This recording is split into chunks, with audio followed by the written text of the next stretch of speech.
काल अचानक दुपारी असं गडगड गडगड आलं आणि आभाळ भरून आला आणि असा पाऊस सुरू झाला म्हणता.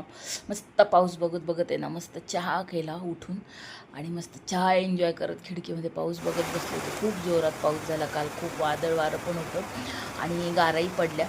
तर पावसाचा जोर नव्हता, पण वाऱ्यामुळे खूप पावसाचा तडाखा वाटत होता आणि आभाळ पण अजूनही गच्च एवढं भरलेलं होतं. तर चला हर हर महादेव. ताई असं तर एवढं छान वातावरण झालं तर काहीतरी खायची इच्छा होतीच, पण भजी वडा हे नेहमीचंच असतं.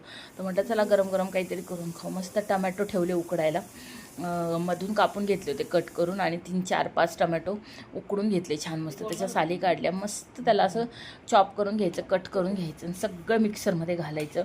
मस्त मिरची, कोथिंबीर, लसूण, आलं आणि मीठ, हळद, तुमची जिरे पावडर, लाल तिखट सगळं घालून मस्त मिक्सरमध्ये फिरून घ्यायचं.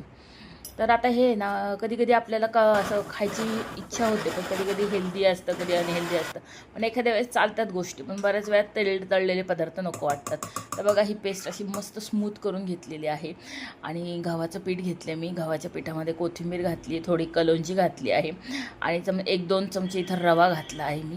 कसुरी मेथी ॲड केलेली आहे याच्यामध्ये आणि हे सगळं वाटलेलं सारण आहे ना, टमॅटोचं पेस्ट केलेली पूर्ण त्या पिठामध्ये घालायची आणि मग तसंच मळून घ्यायचं. लागलं तरच पाण्याचा हात लावा, नाही तर त्याच्यामध्ये बसेल तसं छान मळून घ्यायचं.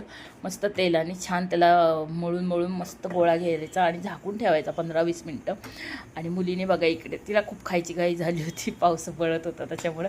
होतात असे कार्विंग्स कधी कधी मुलांना. तर घरातल्या घरात जेवढं करेल ना तेवढं छान असतं खायला, हेल्दी. तर मस्त अशी तिने पुऱ्या लाटून घेतल्या आणि मी आता मस्त इथं तळून घेतलेल्या आहेत. आणि या खायला ना खरंच अशा आंबट, तिखट, थोड्याशा गोड अशा चव लागते. सॉसबरोबर खाऊ शकता, शेजवान चटणीबरोबर खाऊ शकता, नुसत्याही खाऊ शकता, चहाबरोबर एन्जॉय करू शकता स्नॅक टाईम म्हणून. तर अशा मस्त टम्म छान पुऱ्या फुगलेत. अशाच तिने एक एक एक एक इथे लाटून दिले आणि मी एक एक एक एक अशा मस्त फास्टमध्ये तळून घेत आहे.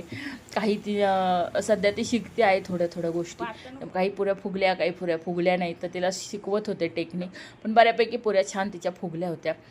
आणि पुऱ्या फुगवताना ना तेल तापून घ्यायचं आणि गॅस आहे ना मीडियम ह्याच्यावर ठेवायचा आणि मग पुऱ्या तळून घ्यायच्या.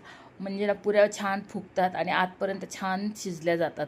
हे बघा किती छान मस्त टेम्पटिंग दिसत आहेत पुऱ्या. आणि मी आता तुम्हाला खाऊन पण दाखवते मस्त एक पुरी. तर पुरीला आतमध्ये मस्त असं हे झालेलं, पापुद्रा छान आला होता आणि पुरी खायला पण चवीला पण इतकी सुंदर झाली होती. मस्त त्याचा आंबटसरपणा टमॅटोचा छान वाटत होता.